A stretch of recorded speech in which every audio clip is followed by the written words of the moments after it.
أعوذ بالله من الشيطان الرجيم. بسم الله الرحمن الرحيم. فمنهم من آمن به ومنهم من صد عنه وكفى بجهنم سعيرا. إن الذين كفروا بآياتنا سوف نصليهم نارا كلما نضجت جلودهم بدلناهم جلودا غيرها ليذوقوا العذاب إن الله كان عزيزا حكيما. والذين آمنوا وعملوا الصالحات سندخلهم جنات تجري من تحتها الأنهار خالدين فيها أبدا لهم فيها أزواج مطهرة وندخلهم ظلا ظليلا. إن الله يأمركم أن تؤدوا الأمانات إلى أهلها وإذا حكمتم بين الناس أن تحكموا بالعدل إن الله نعم ما يعظكم به إن الله كان سميعا بصيرا.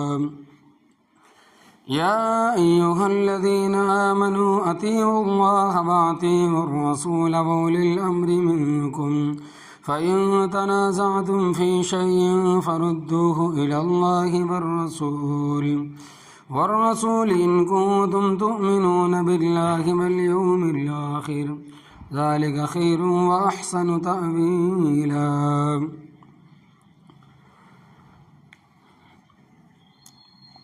سورۃ النساء پارے 5 آیت نمبر 55 تھا 59. لفظ ترجمہ. فمنہم پھر ان میں بعض من وہ ہے آمن بھی جو اس پر ایمان لائے ومنہم اور ان میں سے بعض من صد عنہ جنہوں نے اس سے اعراض کیا وکفیٰ بجہنم سعیرا و کافی ہے جہنم بھڑکتی ہوئی آگ اور کافی ہے جہنم کی بھڑکتی ہوئی آگ. ان الذین بے شک وہ لوگ کفروا جنہوں نے انکار کیا. یا ایھا الذین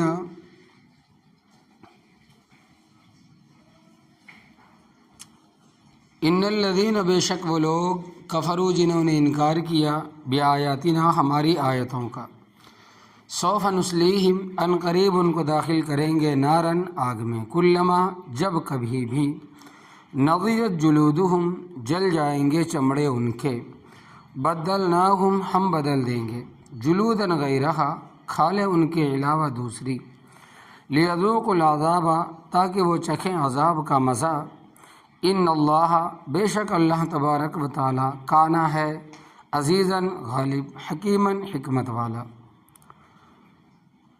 والذین اور وہ لوگ آمنو جو ایمان لائے وعملوا الصالحات انہوں نے عمل کیے اچھے سندخلہم ان قریب ہم انہیں داخل کریں گے جنات ایسے باغوں میں تجری من تحتہا بہتی ہوں گی ان کے نیچے الانہار نہریں خالدین رہا کریں گے فیہا ان باغوں میں ابداً ہمیشہ لہم فیہا ان کے لیے باغوں میں ازواج جوڑے ہوں گے مطہرۃ پاکیزہ وندخلہم اور ہم ان کو داخل کریں گے ذلاً ایسے سائے میں ظلیلاً جو گھنا ہوگا. ان اللہ بے شک اللہ تبارک و تعالی یامرکم حکم دیتا ہے تمہیں ان اس بات کا تودو کہ ادا کرو تم الاماناتی امانتیں الی اہلہا ان کے مالکوں کو وَإِذَا حَكَمْتُمْ اور جب تم فیصلہ کرو بین الناس لوگوں کے درمیان ان تحکموا یہ کہ تم فیصلہ کرو بالعدل انصاف کے ساتھ.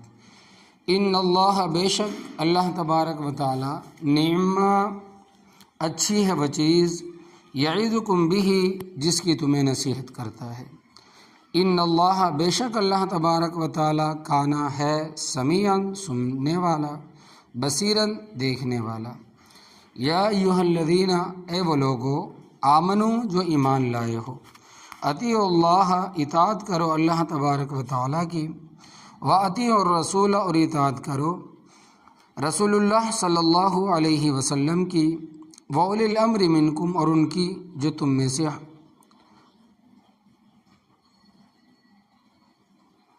حکم والے ہیں، حکم والے ہیں۔ فَإِن تَنَازَعْتُمْ، بس اگر تم جھگڑا کرو، فی شیء، کسی چیز میں، فردوہ، پس لوٹاؤ اس کو، الی اللہ، اللہ تبارک و تعالیٰ کی طرف، والرسول، اور رسول اللہ صلی اللہ علیہ وسلم کی طرف، ان کنتم، اگر ہو تم، تؤمنون باللہ، ایمان رکھتے اللہ تبارک و تعالیٰ پر، والیوم الآخر، اور آخرت کے دن پر، ذالک خیر، یہی بہتر ہے، وَأَحْسَنُ تَأْوِيلًا، اور بہت اچھا انجام کے اعتبار سے۔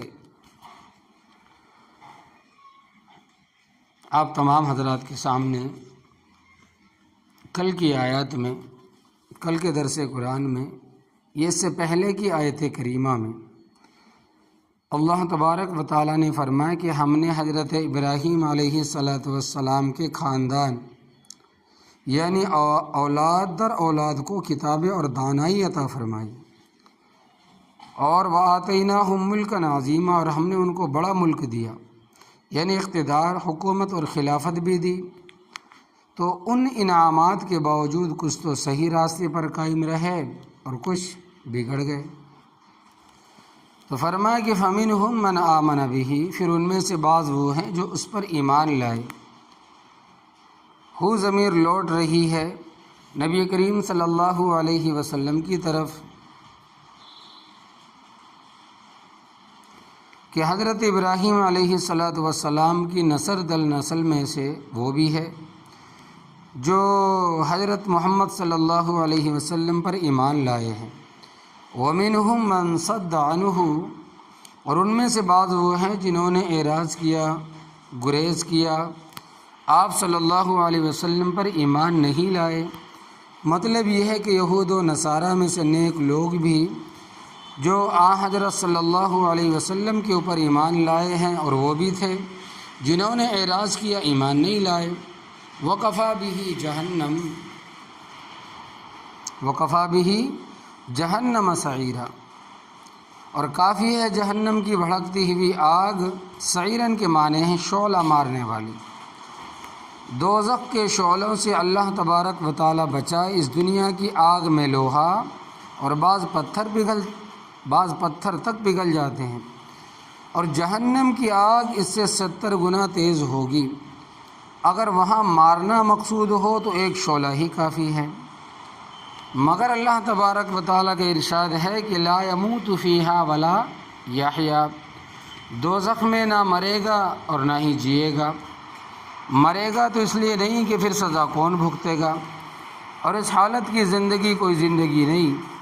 اللہ تبارک و تعالیٰ تمام مسلمین اور مسلمات کو جہنم کے عذاب سے بچائے۔ اور یاد رکھنا، جہنم کا عذاب دور نہیں ہے، بس آنکھیں بند ہونے کی دیر ہے۔ قبر میں پہنچنے کے بعد جنت دوزخ سامنے آ جائے گی۔ ان الذین کفروا، بے شک وہ لوگ جنہوں نے انکار کیا، بآیاتنا، ہماری آیتوں کا، سوف نصلیہم نارا، ان قریب ہم ان کو دوزخ کی آگ میں داخل کریں گے۔ کلما نضجت جلودہم، جب کبھی جل جائیں گے چمڑے ان کے، بدلناہم جلودا غیرہا، بدل دیں گے ان کے لیے کھالیں ان کے علاوہ دوسری، یعنی فوراً ان کو دوسرے چمڑے پہنا دیے جائیں گے۔ کیوں؟ لیذوقوا العذاب، کہ وہ چکھیں عذاب کا مزہ۔ دوسری جگہ قرآن میں آتا ہے کہ یصب فوق رؤوسہم الحمیم، پارہ 17 سورۃ الحج آیت نمبر 20، ان کے سروں پر جلتا ہوا پانی ڈالا جائے گا۔ جب سر پر پانی ڈالا جائے گا تو سر سے لے کر پاؤں تک سارا جو چمڑا، ساری جلد اتر جائے گی، پھر آگ کے شعلے اس کے ساتھ چمٹائے جائیں گے۔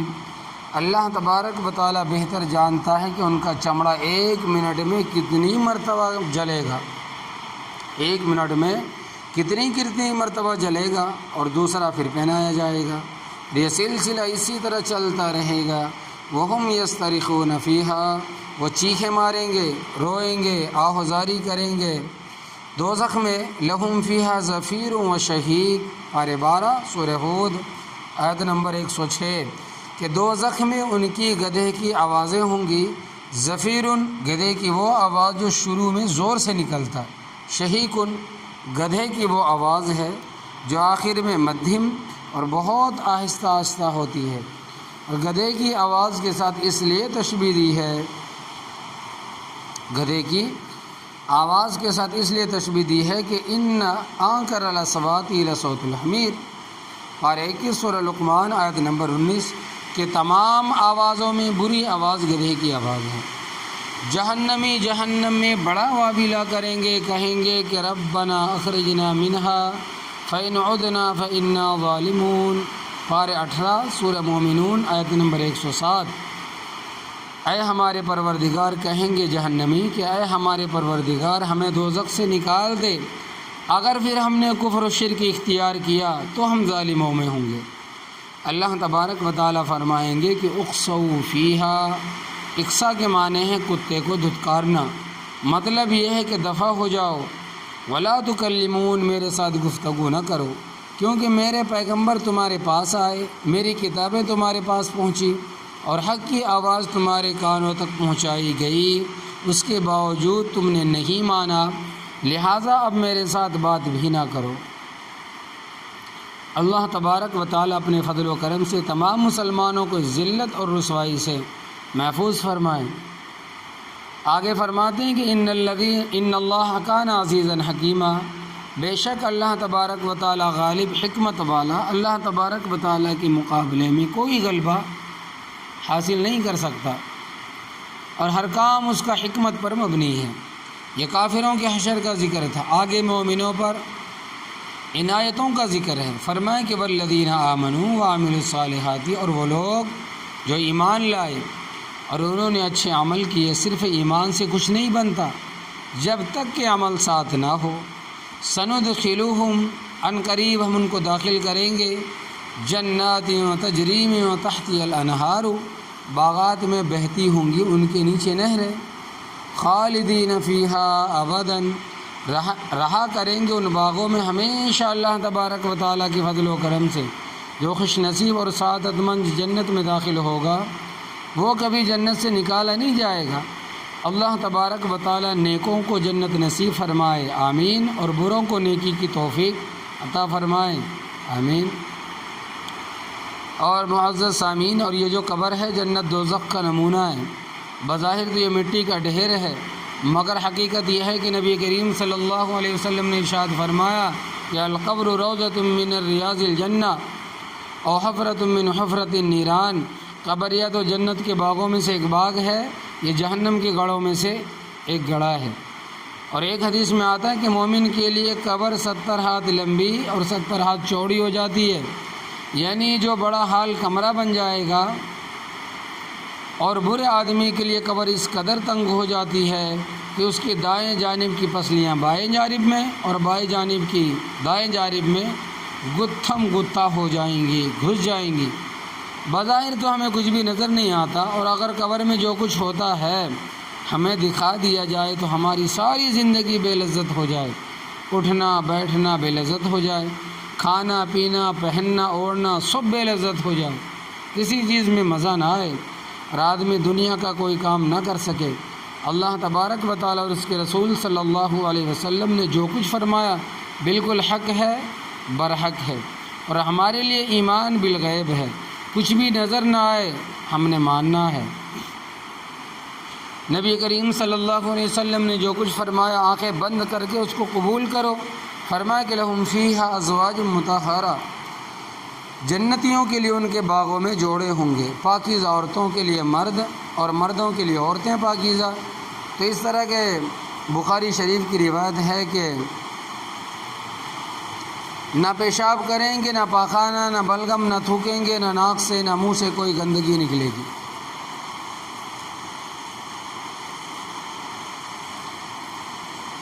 سوال کیا گیا کہ حضرت نہ وہاں پیشاب ہوگا نہ پاخانہ، تو کیا جنتی کھائیں گے پئیں گے؟ کچھ بھی نہیں۔ تو آپ صلی اللہ علیہ وسلم نے فرمایا کہ دو طریقوں سے ہضم ہوگا، ایک یہ کہ ان کے بدن سے خوشبودار پسینہ نکلے گا کستوری کی طرح، اتنی خوشبو، اللہ اکبر کبیرہ، جس سے ان کا کھانا ہضم ہو جائے گا، اور دوسرا یہ کہ ڈکار آئیں گے جن کے ذریعہ کھانا ہضم ہو جائے گا۔ وَنُدْخِلُهُمْ ظِلًّا ظَلِيلًا، اور ہم ان کو داخل کریں گے سائے میں جو بالکل گھنا ہوگا۔ ہمیں تو یہاں سائے کی اتنی قدر نہیں، کیونکہ ایک تو ہمارا علاقہ بنسبت عرب کے ٹھنڈا ہے، اور دوسرا ہے کہ یہاں درخت بہت ہے اور ہمارے ہاں پانی بھی کافی ہے۔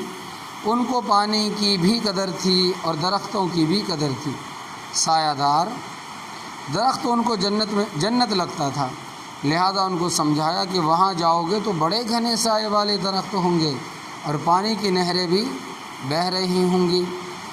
تو آگے فرمایا کہ ان اللہ یأمرکم ان تؤدوا الامانات الی اہلھا، بے شک اللہ تبارک و تعالیٰ تمہیں حکم کرتا ہے اس بات کا کہ تم امانتیں ادا کرو ان کے مالکوں کو۔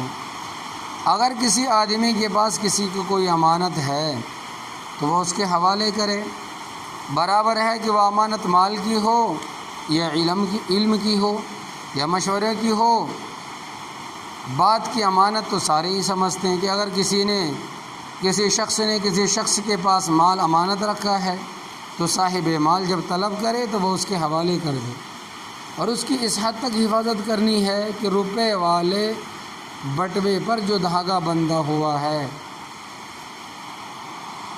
دل کے کانوں سے سنیے کہ اس کی اس حد تک حفاظت کرنی ہے کہ روپے والے بٹوے پر جو دھاگا بندھا ہوا ہے اس کو بھی تبدیل نہ کرے، جس طرح مالک نے پہنچائی اسی طرح واپس کرے۔ اور مشورے کی امانت یہ ہے کہ اگر کسی سے کوئی مشورہ لیا گیا ہے تو اس کے ذہن میں جو بات آئی ہے وہ اس کو بتا دے، اگر اس میں ہیرا پھیری کرے گا تو خائن ہوگا۔ حدیث پاک میں آتا ہے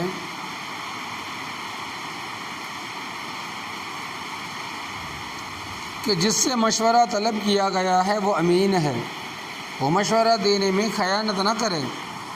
اور بات کی امانت اس طرح ہے کہ اگر کسی نے بات کرتے وقت دائیں بائیں دیکھا ہے تو حدیث پاک میں آتا ہے کہ وہ بات تیرے پاس امانت ہے، زبان سے نہیں بول رہا بلکہ وہ زبان حال پیش کر رہا ہے، کیونکہ بات کرتے ہوئے اس کا دائیں بائیں دیکھنا اس بات کی دلیل ہے کہ وہ چاہتا یہ ہے کہ اس بات کو کوئی اور شخص نہ سنے، اس کی بات کو کوئی دوسرا شخص نہ سنے اور اس کا کسی اور کو علم نہ ہو، تو وہ بات اگر تم نے کسی اور کے سامنے بیان کر دی تو خیانت ہوگی۔ اور نبی کریم صلی اللہ علیہ وسلم نے فرمایا کہ مومن آدمی میں ہر برائی کسی نہ کسی درجے میں ہو سکتی ہے، مومن آدمی میں ہر برائی کسی نہ کسی درجے میں ہو سکتی ہے، مگر جھوٹ اور خیانت نہیں ہو سکتی۔ اور اگر کسی شخص میں جھوٹ ہے، خیانت ہے، تو سمجھ لو کہ ایمان کی دولت سے وہ شخص محروم ہے۔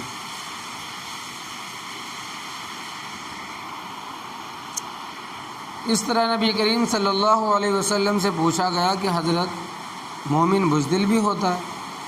فرمایا کہ ہاں، کمزور ایمان ہو تو اس کے ساتھ بزدلی کی صفت بھی جمع ہو سکتی ہے۔ پھر فرمایا کہ حضرت کیا مومن بخیل بھی ہوتا ہے؟ فرمایا کہ ہاں، کامل مومن تو بخیل نہیں ہوتا مگر کمزور ایمان کے ساتھ بخل جمع ہو سکتا ہے۔ پھر سوال کیا گیا کہ حضرت کیا مومن جھوٹا بھی ہوتا ہے؟ تو آپ صلی اللہ علیہ وسلم نے فرمایا کہ کلا والذی نفسی بیدہ، ہرگز نہیں، اس رب کی قسم جس کے قبضے میں میری جان ہے، ایمان اور جھوٹ اکٹھے نہیں ہو سکتے۔ تو یاد رکھنا، جھوٹ چاہے مرد بولے یا عورت بولے، ایمان کے بالکل خلاف ہے۔ تو اللہ تبارک و تعالیٰ فرماتے ہیں کہ امانتیں مالکوں کے حوالے کرو۔ تو اس آیت کریمہ کا نشان نزول اس طرح ہے کہ سن 8 ہجری رمضان المبارک کے مہینے میں جب مکہ مکرمہ فتح ہوا تو اس وقت کعبۃ اللہ کی چابیاں حضرت عثمان ابن طلحہ حجمی رضی اللہ تعالیٰ عنہ کے پاس تھی، جو بعد میں رضی اللہ تعالیٰ عنہ ہو گئے، اس وقت مسلمان نہیں تھے۔ حضرت علی رضی اللہ تعالیٰ عنہ ان کے پاس گئے اور ان سے چابیاں چھین لی، اور چھینی اس لیے کہ 10ویں پارے میں آتا ہے کہ ان اولیاءہ الا المتقون، کہ کعبۃ اللہ اور مسجد حرام کے متولی صرف متقی پرہیزگار ہیں۔ تو مشرک کس طرح اس کا اہل ہو سکتا ہے؟ کیونکہ وہ اس وقت مشرک تھے، بعد میں رضی اللہ تعالیٰ عنہ ہو گئے، یعنی صحابی بن گئے۔ وہ روتے روتے نبی کریم صلی اللہ علیہ وسلم کے پاس گئے اور کہنے لگے کہ حضرت، کعبۃ اللہ کی چابیاں جدی پشتی ہمارے پاس چلی آ رہی ہے، یعنی ہمارے خاندان میں چلی آ رہی ہے، اور اب حضرت علی رضی اللہ تعالیٰ عنہ نے مجھ سے چھین لیے۔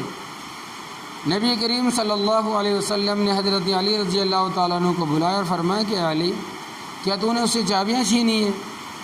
عرض کیا کہ ہاں حضرت، چھینی تو ہے، کیونکہ اللہ تبارک و تعالیٰ کا ارشاد ہے کہ ان اولیاءہ الا المتقون، اور یہ مشرک ہے، اس کا کعبۃ اللہ کے ساتھ کیا تعلق؟ حضرت عثمان ابن طلحہ رضی اللہ تعالیٰ عنہ نے کہا کہ حضرت میں مسلمان ہوتا ہوں، اور وہ آپ صلی اللہ علیہ وسلم کے سامنے وہی مسلمان ہو گیا۔ نبی کریم صلی اللہ علیہ وسلم نے چابیاں حضرت علی رضی اللہ تعالیٰ عنہ سے لے کر ان کو دے دی اور فرمایا کہ چابیاں نسل در نسل تمہارے پاس ہی رہیں گی۔ انہوں نے اپنی وفات کے وقت اپنے بھائی شیبہ ابن طلحہ کو دے دی۔ اس موقع پر یہ آیت کریمہ نازل ہوئی کہ ان اللہ یامرکم، بے شک اللہ تبارک و تعالیٰ تمہیں حکم دیتا ہے ان تؤدوا الامانات الی اہلہا، کہ ادا کرو امانت ان کے اہل کو۔ مگر ایک دوسری روایت میں ہے کہ نبی کریم صلی اللہ علیہ وسلم جب مکہ مکرمہ سے ہجرت کر کے جا رہے تھے تو اس وقت کعبۃ اللہ کو دیکھا اور فرمایا کہ عثمان، مجھے یہ چابی دو، میں اندر جا کر 2 رکعت نماز پڑھنا چاہتا ہوں۔ مگر حضرت عثمان جو مسلمان نہیں تھے اس وقت، چابی نہیں دی۔ اس وقت حضرت نبی کریم صلی اللہ علیہ وسلم نے ارشاد فرمایا کہ عثمان، ایک وقت آئے گا جس جگہ میں کھڑا ہوں اس جگہ تم کھڑے ہوگے، اور جس جگہ تم کھڑے ہو اس جگہ میں کھڑا رہوں گا، تو اس وقت کیا حال ہوگا؟ فرماتے ہیں کہ فتح مکہ کے موقع پر نبی کریم صلی اللہ علیہ وسلم نے حضرت عثمان کو بلایا، فرمایا کہ عثمان اب چابی دے۔ حضرت عثمان رضی اللہ تعالیٰ عنہ سے وہ چابی لی، اندر جا کر جو رکعت نبی کریم صلی اللہ علیہ وسلم نے نماز پڑھی، اور آ کر حضرت عثمان غنی، حضرت ابو بکر صدیق، حضرت عمر فاروق، حضرت علی رضی اللہ تعالیٰ عنہ تھے۔ چاروں کے دل میں یہ ارادہ تھا، یہ توقع تھی، یہ امید تھی کہ شاید کہ یہ چابی نبی کریم صلی اللہ علیہ وسلم مجھے دے دے۔ مگر نبی کریم صلی اللہ علیہ وسلم جب اندر سے آئے تو حضرت عثمان ابن طلحہ رضی اللہ تعالیٰ عنہ کو بلایا اور فرمایا کہ عثمان، یہ چابی تمہارے پاس رکھو، اور یہ تمہارے پشتوں میں، تمہارے خاندانوں میں در خاندان چلتی رہے گی، تمہارے خاندانوں میں یہ بیت اللہ کی چابی رہے گی۔ تو اس وقت جب نبی کریم صلی اللہ علیہ وسلم کی اس ہمدردی کو حضرت عثمان نے دیکھا، کلمہ پڑھ کر مسلمان ہو گئے، تو اس وقت یہ آیت نازل ہوئی تھی۔ فرمایا کہ وَإِذَا حَكَمْتُمْ، جب تم فیصلہ کرو لوگوں کے درمیان، أَن تَحْكُمُوا بِالْعَدْلِ، کہ فیصلہ کرو انصاف کے ساتھ۔ ان اللہ نعم ما یعظکم بہ، بے شک اچھی ہے وہ چیز جس کی اللہ تبارک و تعالیٰ تمہیں نصیحت کرتا ہے۔ عدل سے کام لو، امانت ادا کرو۔ ان اللہ کان سمیعا بصیرا، بے شک ہے اللہ تبارک و تعالیٰ سننے والا، دیکھنے والا۔ تمہاری زبانوں کو تو سنتا بھی ہے، تمہاری کارروائیوں کو دیکھتا بھی ہے، اس سے کوئی چیز چھپی نہیں ہے۔ اگلی آیت کریمہ کا شان نزول اس طرح ہے کہ نبی کریم صلی اللہ علیہ وسلم نے مجاہدین کا ایک لشکر ایک محاذ پر بھیجنا چاہا۔ اس لشکر میں حضرت عبداللہ ابن عمر ابن خطاب رضی اللہ تعالیٰ عنہ بھی شامل تھے۔ آپ صلی اللہ علیہ وسلم نے اس لشکر کا امیر حضرت عبداللہ ابن حذافہ سہمی رضی اللہ تعالیٰ عنہ کو مقرر فرمایا۔ یہ بڑے قابل اور بڑے خوبصورت نوجوان تھے، مگر طبیعت بڑی جذباتی تھی۔ لشکر بھیجتے وقت نبی کریم صلی اللہ علیہ وسلم نے فرمایا کہ میں نے اس کو تمہارا امیر مقرر فرمایا، اس کی اطاعت کرنا تم پر فرض ہے۔ چنانچہ لشکر روانہ ہو گیا۔ راستے میں مقام پر امیر نے کسی کام کے کرنے کا حکم دیا، کام کیا تھا اس کا ذکر نہیں ہے۔ بخاری شریف کی روایت میں ہے کہ کوئی حکم دیا مگر لشکر نے قیل و قال سے کام لیا، انہیں ٹال مٹول سے کام لیا۔ گرمی کی وجہ سے یا تھکے ماندے ہونے کی وجہ سے لشکر نے سستی کا مظاہرہ کیا تو انہوں نے حکم دیا کہ سارے اکٹھے ہو جاؤ۔ جب سارا لشکر اکٹھا ہو گیا تو کہنے لگے نبی کریم صلی اللہ علیہ وسلم نے حکم دیا تھا کہ میری اطاعت کرنا۔ تو لشکروں نے کہا کہ ہاں حکم تو دیا تھا۔ کہنے لگے کہ میں امیر ہونے کی حیثیت سے تمہیں حکم دیتا ہوں کہ جنگل سے خشک لکڑیاں جمع کرو۔ تو لشکریوں نے خشک لکڑیاں جمع کی، ڈھیر لگایا، کہنے لگے اب تم ان کو آگ لگا دو۔ انہوں نے آگ لگا دی۔ جب شعلے بھڑک اٹھے تو کہنے لگے کہ میں تمہیں حکم دیتا ہوں کہ آگ میں چھلانگ لگا دو۔ بعض نے آگ میں چھلانگ لگانے کا ارادہ کیا اور بعض رک گئے۔ تو حضرت عبداللہ ابن عمر رضی اللہ تعالیٰ عنہ نے ساتھیوں سے فرمایا کہ بھائی آگ میں چھلانگ نہیں لگائی، اس لیے کہ آگ سے بچنے کے لیے تو ہم نے کلمہ پڑھا ہے۔ اگر کلمہ پڑھنے کے بعد بھی ہمارے لیے آگ ہے تو ہمیں کلمہ پڑھنے کا کیا فائدہ؟ چنانچہ کسی نے بھی آگ میں چھلانگ نہ لگائی۔ کچھ دیر کے بعد ان کا غصہ بھی ٹھنڈا ہو گیا اور آگ بھی ٹھنڈی ہو گئی۔ تو مہم سے واپسی پر یہ مقدمہ نبی کریم صلی اللہ علیہ وسلم کے سامنے پیش ہوا تو نبی کریم صلی اللہ علیہ وسلم نے فرمایا اگر تم آگ میں چھلانگ لگا دیتے تو یہ خودکشی ہوتی اور تم سارے دوزخ میں جاتے، اور فرمایا لطاعت المخلوق فی معصیت الخالق، اللہ تبارک و تعالیٰ کی نافرمانی میں مخلوق کی اطاعت نہیں ہے۔ اللہ تبارک و تعالیٰ اس کے رسول صلی اللہ علیہ وسلم نے جو حکم دیا ہے اس کے مقابلے میں ماں باپ بادشاہ کا حکم ماننا جائز ہے۔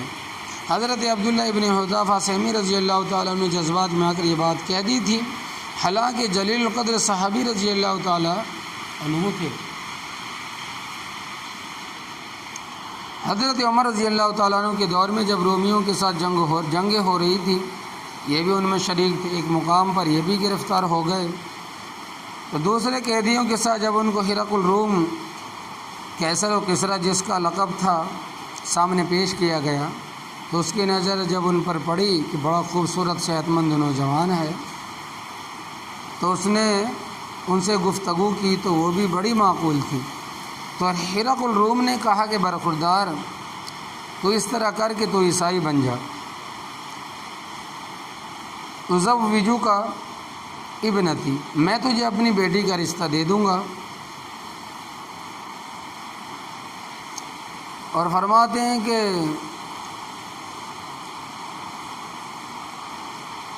اشرک فی ملکی، اور میں تجھے اپنے ملک میں شریک کر لوں گا، یعنی بادشاہت میں ملک میں شریک کر لوں گا، کوئی بڑا عہدہ دے دوں گا، یعنی وزارت عظمیٰ تیرے حوالے کر دوں گا۔ حضرت عبداللہ ابن حذیفہ سہمی رضی اللہ تعالیٰ عنہ نے کہا کہ اپنے الفاظ دہرانا تاکہ میں اچھی طرح سمجھ لوں کہ تم نے کیا کہا ہے۔